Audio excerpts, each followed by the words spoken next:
ರಾಜ್ಯದಲ್ಲಿ ಆರ್ಎಸ್ಎಸ್ ಮತ್ತು ಕಾಂಗ್ರೆಸ್ ಕದನ ಮತ್ತೆ ತಾರಕಕ್ಕೇರಿದೆ. ಮೊದಲು ನೋಂದಣಿ ಅಸ್ತ್ರ ಹೂಡಿದ್ದ ಸರ್ಕಾರ ಇದೀಗ ಕಾಯ್ದೆ ಮೂಲಕ ಸಂಘಕ್ಕೆ ಮತ್ತೊಂದು ಚೆಕ್ ಮೇಟ್ ಕೊಡೋಕೆ ಪ್ಲಾನ್ ಮಾಡಿಕೊಂಡಿದೆ. ಇದು ಸಂಘದ ನಾಯಕರ ಸಿಟ್ಟಿಗೆ ಕಾರಣವಾಗಿದೆ.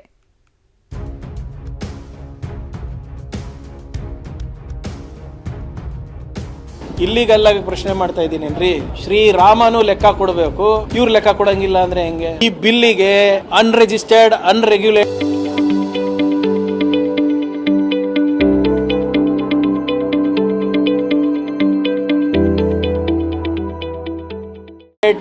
ಆರ್ಗನೈಸೇಷನ್ಗೆ ಸಂಬಂಧ ಇಲ್ಲ.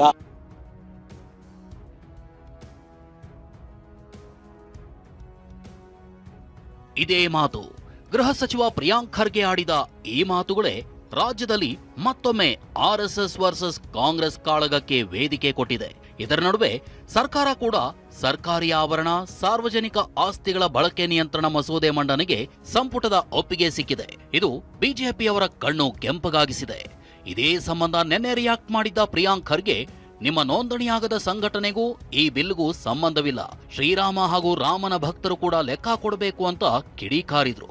ಇಲ್ಲಿಗೆಲ್ಲ ಪ್ರಶ್ನೆ ಮಾಡ್ತಾ ಇದ್ದೀನೇನ್ರಿ, ಅನ್ಕಾನ್ಸ್ಟಿಟ್ಯೂಷನಲ್ ಆಗಿ ಪ್ರಶ್ನೆ ಮಾಡ್ತಾ ಇದ್ದೀನೇನ್ರಿ? ಯಾವ ದೇಶದಲ್ಲಿ ಶ್ರೀರಾಮನು ಲೆಕ್ಕ ಕೊಡಬೇಕು, ರಾಮನ ಭಕ್ತರು ಲೆಕ್ಕ ಕೊಡಬೇಕು, ಇವ್ರು ಲೆಕ್ಕ ಕೊಡಂಗಿಲ್ಲ ಅಂದ್ರೆ ಹೆಂಗೆ? ಅಷ್ಟೇ ಅಲ್ವಾ ಹೇಳ್ತಾ ಇರೋದು ನಾನು. ಆಮೇಲೆ ಈ ಬಿಲ್ಲಿಗೆ ನಿಮ್ಮ ಅನ್ರಿಜಿಸ್ಟರ್ಡ್ ಅನ್ರೆಗ್ಯುಲೇಟೆಡ್ ಆರ್ಗನೈಸೇಷನ್ಗೆ ಸಂಬಂಧ ಇಲ್ಲ. ನೀವೇನಾದರೂ ಬಂದು ಸದನದಲ್ಲಿ ಹೇಳ ಸ್ವಾತಂತ್ರ್ಯ ನಿಮ್ಗಿದೆ. ಸಕಾರಾತ್ಮಕವಾಗಿ ನಿಮ್ದೇನಾದರೂ ಸಲಹೆಗಳಿದ್ರೆ ವಿ ವಿಲ್ ಆಕ್ಸೆಪ್ಟ್. ಸಂವಿಧಾನದ ಅಡಿಯಲ್ಲಿ ನೆಟ್ಟಿಗೆ ಕೆಲಸ ಮಾಡಿ ಎಂದ ಪ್ರಿಯಾಂಕ್, ನೋಂದಣಿ ಮಾನದಂಡವಲ್ಲ, ರಿಜಿಸ್ಟರ್ ಆಗಲ್ಲವೆಂದ ಸಂತೋಷ್. ಪ್ರಿಯಾಂಕ್ ಖರ್ಗೆ ಆಕ್ರೋಶ ಇಷ್ಟಕ್ಕೆ ತಣ್ಣಗಾಗ್ಲಿಲ್ಲ. ಇನ್ನೂ ಒಂದು ಹೆಜ್ಜೆ ಮುಂದೆ ಹೋಗಿ ಪರೋಕ್ಷವಾಗಿ ಆರ್ಎಸ್ಎಸ್ಗೆ ಸಂದೇಶ ಮುಟ್ಟಿಸಿದ್ದಾರೆ. ಬೆದರಿಕೆಗಳೆಲ್ಲ ನನ್ನ ಹತ್ರ ನಡೆಯಲ್ಲ, ಸಂವಿಧಾನದ ಅಡಿಯಲ್ಲಿ ನೆಟ್ಟಿಗೆ ಕೆಲಸ ಮಾಡಿ ಅಂದ್ರು. ಪ್ರಿಯಾಂಕ್ ಈ ಮಾತಿಗೆ ತಿರುಗೇಟು ಕೊಟ್ಟ ಬಿಎಲ್ ಸಂತೋಷ್, ಸಂಘಕ್ಕೆ ನೋಂದಣಿ ಮಾನದಂಡವಲ್ಲ, ಸಂಘ ರಿಜಿಸ್ಟರ್ ಆಗಲ್ಲ ಅಂದ್ರು. ಈ ಥ್ರೆಟ್ಟು ಅವು ಇವು ಎಲ್ಲ ಬೇರೆಯವ್ರ ಹತ್ರ ನಡೀತದೆ, ನನ್ನ ಹತ್ರ ನಡೆಯೋದಿಲ್ಲ. ಸಂವಿಧಾನದ ಅಡಿನಲ್ಲಿ ಕೆಲಸ ಮಾಡಂಗಿದ್ರೆ ನೆಟ್ಟಿಗೆ ಮಾಡ್ರಿ, ಇಲ್ದಿದ್ರೆ ಕಾನೂನಾತ್ಮಕವಾಗಿ ಏನ್ ಮಾಡ್ಬೇಕೋ ನಾನು ಮಾಡ್ತೀನಿ. ಕಳೆದ 3 ವರ್ಷಗಳಲ್ಲಿ ರಿಜಿಸ್ಟರ್ ಮಾಡ್ಕೊಳ್ಳದೆ ತನ್ನನ್ನ ಕೋಟ್ಯಾಂತರ ಜನರ ವಿಶ್ವಾಸವನ್ನು ಸಂಪಾದಿಸಿ ದೇಶ ಸೇವೆ ಮಾಡ್ತಾ ಇರ್ತಕ್ಕಂಥ ರಾಷ್ಟ್ರೀಯ ಸ್ವಯಂ ಸೇವಕ ಸಂಘ ವಿಭಜನೆಯ ಸಂದರ್ಭದಲ್ಲೂ ಹಿಂದೂಗಳಿಗೆ ಬಂದಿತ್ತು. ಪ್ರಿಯಾಂಕ್ ಖರ್ಗೆ ಅವರೇ, ನಿಮ್ ರಿಜಿಸ್ಟ್ರೇಷನ್ ಜಗತ್ತಿಗೊಂದು ಮಾಪದಂಡ ಅಲ್ಲ, ನೀವು ರಿಜಿಸ್ಟ್ರೇಷನ್ ಮಾಡ್ಕೊಂಡವ್ರು ಅವ್ಯಾರ ಮಾಡ್ತಾ ಇದಾರ. ಅದರ ರಾಷ್ಟ್ರೀಯ ಸ್ವಯಂ ಸೇವಕ ಸಂಘ ಇಲ್ಲಿರ್ತಕ್ಕಂಥ ಸಾವಿರಾರು ಜನರ ರೀತಿಯಲ್ಲಿ ಕೋಟ್ಯಾಂತರ ಜನರ ನಂಬಿಕೆಯ ಜೊತೆಗೆ ಇವತ್ತು ಕೆಲಸ ಮಾಡ್ತಾ ಇದ್ದಾರೆ, ನಂಬಿಕೆಯ ಜೊತೆಗೆ ಕೆಲಸ ಮಾಡ್ತಾ ಇದೆ ಅಂತ ಮಾಡಿ. ನನಗೂ ನಾಶ ಮಾಡ್ಬೇಕಂತ ಇದ್ರೆ ಮಾಡಿ. Who are these people sir? RSS ಅಂದ್ರೆ ಯಾರು, ಏನು, ಹೂ ಆರ್ ದೇ? ನಿಮ್ಗೆ ಗೊತ್ತಾ ಹೇಳಿ? ವೈ ಈ RSS ಇನ್ನ ರಹಸ್ಯ ಏನಿದೆ? ಯಾಕೆ ಅಷ್ಟು ಎದುರ್ತಾರೆ ಕಾನೂನು ವ್ಯಾಪ್ತಿನಲ್ಲಿ ಬರೋಕ್ಕೆ, ಚೌಕಟ್ಟಿನಲ್ಲಿ ಬರೋಕ್ಕೆ? ಸಂಚಲನ ಕಾರ್ಯಕರ್ತ ತಾವು ಎಲ್ಲೆಲ್ಲಿದೀವೋ ಅಲ್ಲೆಲ್ಲ ಹಿಂದೂಗಳನ್ನ ರಕ್ಷಣೆ ಮಾಡಿದ್ರು, ಹಿಂದೂಗಳನ್ನ ಅತ್ಯಂತ ಜೋಪಾನವಾಗಿ ಎಲ್ಲಿ ಬದುಕುವುದ ಆ ಜಾಗಕ್ಕೆ ಕರ್ಕೊಂಡು ಬಂದ್ರು ಅಂತಲೇ ಅಂದ. ಅವಾಗ್ಲೂ ಸಂಘ ರಿಜಿಸ್ಟರ್ ಆಗಿರ್ಲಿಲ್ಲ, ಇವಾಗ್ಲೂ ಸಂಘ ರಿಜಿಸ್ಟರ್ ಆಗೋದಿಲ್ಲ. ಯಾಕಂದ್ರೆ ನಿಮ್ ರಿಜಿಸ್ಟ್ರೇಷನ್ ನ ಕಾರಣಕ್ಕೆ ಜಗತ್ತು ನಡೆಯೋದಿಲ್ಲ ಅಂತಲೇ. ರಜಾಕರನ್ನ ಹೆದರಿಸಿದ್ದ ಆರ್ಎಸ್ಎಸ್ ಎಂದ ಬಿಎಲ್ ಸಂತೋಷ್, ಆರ್ಎಸ್ಎಸ್ ರಕ್ಷಣೆಗೆ ಬಂದೇ ಇಲ್ಲ ಎಂದು ಪ್ರಿಯಾಂಕ್ ಖರ್ಗೆ ಪಂಚ್. ರಾಜ್ಯಸಭೆಯ ವಿರೋಧ ಪಕ್ಷದ ನಾಯಕರು ಮಲ್ಲಿಕಾರ್ಜುನ್ ಖರ್ಗೆ ಇಡೀ ಕುಟುಂಬ ಹೈದರಾಬಾದಿನ ರಜಾಕಾರರ ಹಲ್ಲೆಯನ್ನ ಎದುರಿಸಿ ಗುಲ್ಬರ್ಗ ಕಡೆ ಓಡ್ ಬಂತು. ಆ ರಜಾಕಾರನ್ನ ಎದುರಿಸಿದ್ದು RSS ನವರೇ. ನಾನು ಗೃಹ ಮಂತ್ರಿಗಳಿಗೆ ಹೇಳ್ತೀನಿ, ನಿಮ್ ಪೊಲೀಸ್ನವರು ಅಲ್ಲ, ನಿಮ್ಮ ವಂಶಸ್ಥರು ಅಲ್ಲ. ಆ ರಜಾಕಾರನ್ನ ಎತ್ತಿದ್ದು, ಆ ರಜಾಕಾರನ್ನ ಎದುರಿಸಿದ್ದು ಇದೇ RSS ನವರು, ಇದೇ RSS ನವರು. ನಿಮ್ ಕುಟುಂಬ ಓಡ್ ಬಂತು ಗುಲ್ಬರ್ಗಕ್ಕೆ, ನೀವು ಇದ್ದ ಗ್ರಾಮದಿಂದ ಕುಟುಂಬ ಓಡ್ ಬಂತು, ನಿಮ್ಮ ಅಪ್ಪ ಹುಟ್ಟುಬಟ್ಟೆಯಲ್ಲಿ ಓಡ್ಬೇಕಾಗಿ ಬಂತು ಅಂತ.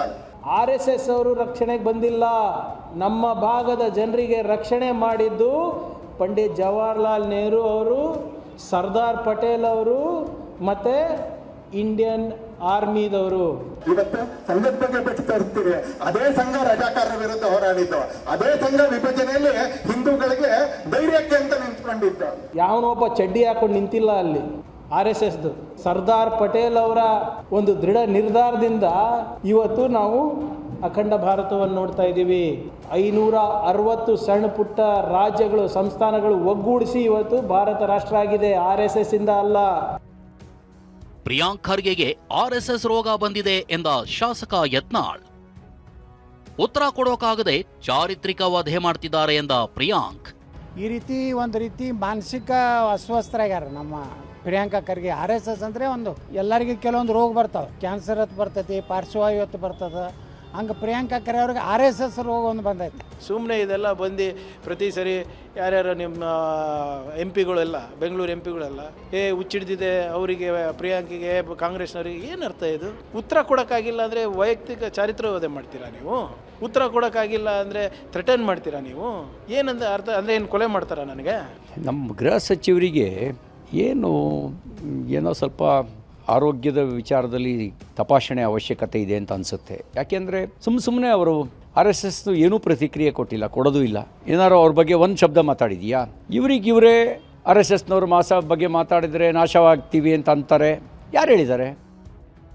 ಬಿಲ್ನಲ್ಲಿ RSS BJP ಅಂತಿದೆಯಾ ಎಂದ ಪ್ರಿಯಾಂಕ್. ನೋಂದಣಿ ಅವಶ್ಯಕ ಎಂದ ಸಚಿವರು. ಸಂಘದ ವಿರುದ್ಧವೂ ಗುಟುರು.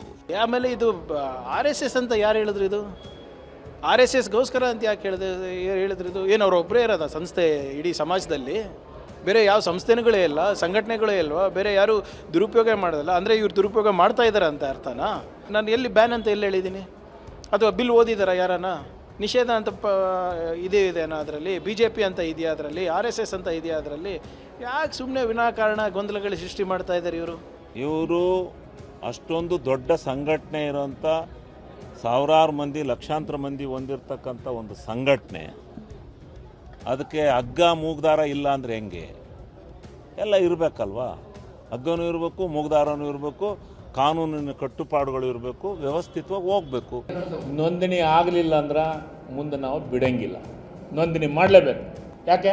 ಬೆಂಗಳೂರೊಳಗೆ BBMP ಒಳಗೆ ಒಂದು ನಾಯಿ ಸಾಕಿದ್ರೆ ಅದಕ್ಕೆ ನೋಂದಣಿ ತೊಗೋಬೇಕು, ಅದಕ್ಕೊಂದು ಟ್ಯಾಗ್ ಕಟ್ಟಬೇಕು. ಒಂದು ಪಾನ್ ಶಾಪ್ ಮಾಡ್ಬೇಕಾತಂದ್ರೆ ಅದನ್ನು ನೋಂದಣಿ ತೊಗೋಬೇಕು. ಒಂದು ಸಣ್ಣ ಅಂಗಡಿ ಪ್ರಾರಂಭ ಮಾಡ್ಬೇಕಾದ್ರೆ ನೋಂದಣಿ ತೊಗೋಬೇಕು. ಇದನ್ನ ಯಾಕೆ ತೊಗೊಳಂಗಿಲ್ಲ? ರಾಜ್ಯದಲ್ಲಿ ಕೊಂಚ ತಣ್ಣಗಾಗಿದ್ದ RSS ನೋಂದಣಿ ಯುದ್ಧ ಮತ್ತೆ ಶುರುವಾಗಿದೆ. BL ಸಂತೋಷ್ ನೋಂದಣಿ ಮಾಡಲ್ಲ ಅಂತ ಕಡ್ಡಿ ಮುರಿದಂತೆ ಹೇಳ್ತಿದ್ರೆ, ಸರ್ಕಾರ ಮಾತ್ರ ಸಂಘದ ಕಾರ್ಯಚಟುವಟಿಕೆಗಳ ವೇಗಕ್ಕೆ ಸ್ಪೀಡ್ ಬ್ರೇಕ್ ಹಾಕ್ತಿದೆ. ಇದು ಮುಂದೆ ಯಾವ ಸ್ವರೂಪಕ್ಕೆ ತಿರುಗುತ್ತೋ ಕಾದು ನೋಡಬೇಕು.